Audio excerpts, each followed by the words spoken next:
Hello everyone. तो ये question है एडवांस 2020 में कॉम्प्लेक्स नंबर का। और कई बार कॉम्प्लेक्स नंबर हम सिर्फ इसलिए छोड़ देते हैं कि हमें बहुत मुश्किल लगता है, लेकिन कभी कभी कॉम्प्लेक्स नंबर से बहुत आसान से क्वेश्चन आते हैं। तो कॉम्प्लेक्स नंबर का एटलीस्ट बेसिक नॉलेज हमारे पास होना चाहिए। और खास तौर पे एक जो प्रॉपर्टी है कि mod of Z equal to Z, mod of Z का square equal to Z into Z bar होता है, ये हमें अच्छे से पता होना चाहिए। इस प्रॉपर्टी पे बेस्ड अक्सर क्वेश्चन आते हैं। आपके अंदर आपको इस क्वेश्चन के अंदर बोला है for a complex number z let real z denote the real part of z, let s be the set of all complex number satisfying this. Equation दी है z की पावर 4 माइनस मॉड z का power 4 and 4i z²। मैं mod z के square को, है ना, mod z की पावर 4 है तो मैं इसको ऐसे लिख सकता हूँ ना, मॉड z का स्क्वायर। तो मॉड z का स्क्वायर तो z इंटू जेड बार हो जाएगा, तो ये z² और z बार का square equal to 4i z² होगा।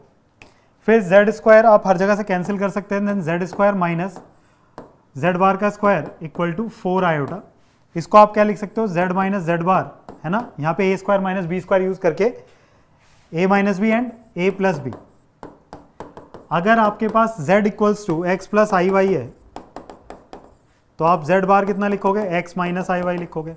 अगर दोनों को सब्ट्रैक्ट करोगे तो सब्ट्रैक्ट करने पे क्या होगा, z minus z bar equal to x cut जाएगा तो 2i बचेगा, और दोनों को अगर ऐड कर दोगे z प्लस जेड बार तो दोनों को ऐड करने पे 2x आएगा। तो यहाँ पे आएगा 2i और यहाँ आ जाएगा 2x इक्वल टू 4i। आप i से i को उड़ा सकते हो और 2 2 सा 4 उड़ जाएगा, तो ये आ जाएगा xy इक्वल टू 1। अगर आपने देखा हो तो xy इक्वल टू 1 अपने आप में एक रेक्टेंगुलर हाइपरबोला होता है। वो रेक्टेंगुलर हाइपरबोला कुछ इस तरीके का होगा ये। अब वो कह रहा है xy इक्वल टू 1 है और यहाँ पे उसने बोला real part of z1, real part of z1 is greater than 0, यानी कि x ग्रेटर देन 0 है। अगर x ग्रेटर देन 0 है तो इस इक्वेशन के अकॉर्डिंग y भी ग्रेटर देन 0 होना चाहिए। ये हमारा z1 हो गया, तो z1 यहाँ कहीं फर्स्ट क्वाड्रेंट में होगा क्योंकि दोनों पॉजिटिव है ना, यहाँ कहीं भी हो सकता है z1।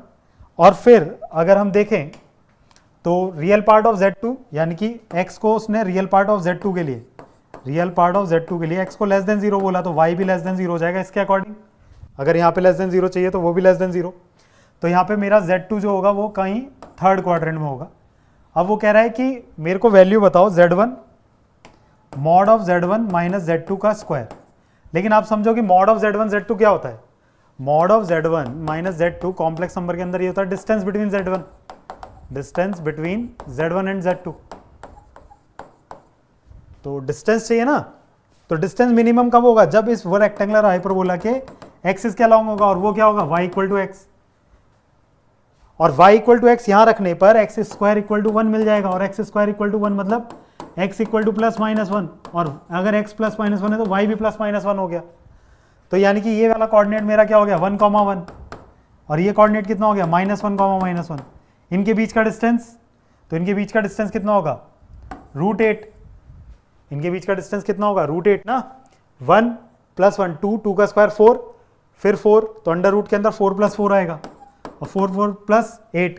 तो डिस्टेंस यानी कि z1 माइनस z2 की जो वैल्यू है वो 8 है, रूट का स्क्वायर मांगा है, तो आंसर कितना होगा 8।